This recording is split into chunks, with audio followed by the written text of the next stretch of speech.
আলাইকুম ওয়া রাহমাতুল্লাহি ওয়া বারাকাতুহু। আপনারা সবাই কেমন আছেন? আশা করি সবাই ভালো আছেন। আমিও ভালো আছি আলহামদুলিল্লাহ। তো আপনাদের মাঝখানে আজকে আমি ঝাউ ভাত আর এই ভর্তা, মানে কাঁচামরিচ আর রসুনের ভর্তাটা বানিয়ে দেখাবো। সবাই আমার সাথে থাকবেন। তো আমি এখন ঝাউয়ের জন্য চাল নিয়ে নিছি। এটা পোলাওর চাল, আপনারা দেখতেই পাচ্ছেন।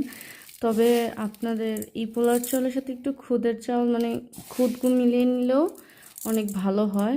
তবে আমার খুদটা শেষ হয়ে গেছে, তার কারণে আমি এই যে পোলাওর চাল নিয়েছি। তবে এই পোলাওর চালও খাইলে অনেক মজা লাগে। তো আমি এখন আমার পোলাওর চালগুলো ধুয়ে নিব।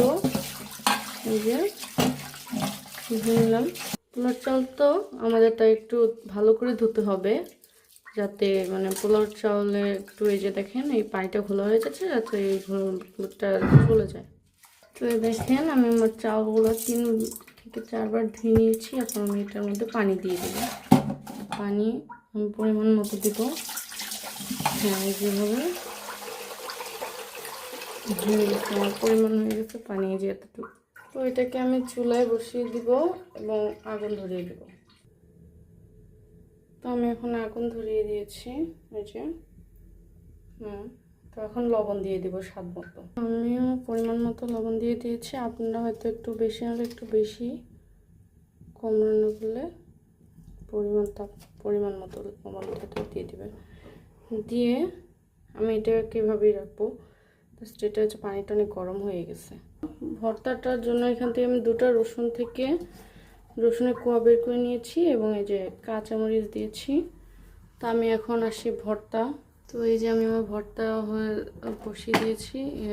আমি এখানেও একটু হালকা লবণ দিয়ে দিব। একটু লাগবে আমার লবণ তাড়াতাড়ি সিদ্ধ হওয়ার জন্য। তো দেখেন আমার এটা একটু বলকানি উঠে গেছে। আমি আমার পাটাটা ফেলে নিয়েছি। আমি সবসময় চেষ্টা করি যে পাটায় ভর্তা বানানোর, কেননা পাটায় ভর্তা বানালে সেটা খেতে অনেক টেস্ট হয়। আর পাটার কথা তো কি বলবো, আলাদাই একটা টেস্ট। তাই আমি সর্বদা চেষ্টা করি পাটায় ভর্তা বানানোর জন্য। তো এই আমার পেঁয়াজ রসুন, যেটাকে আমি একটু শুকাইয়ে নিব, যাতে মানে আমার পানিটা না থাকে পেঁয়াজ রসুন মরিচটা বাটার সময়। আর এই আমার যা ভাত হয়নি, এখানে আমার একটু পানি লাগবে।